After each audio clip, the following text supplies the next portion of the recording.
Hello everyone! It's the festive season and everyone is baking plum cakes and gingerbread cookies right now. And these recipes need molasses.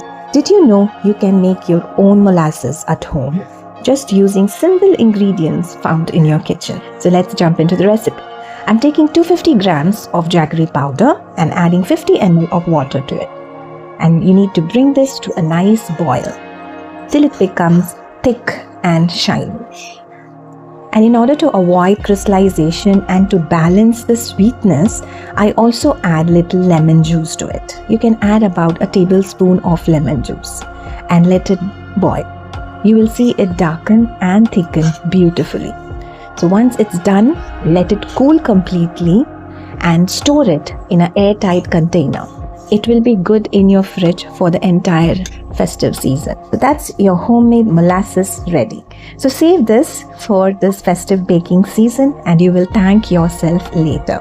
If you enjoyed this video, please do like and share it. Enjoy!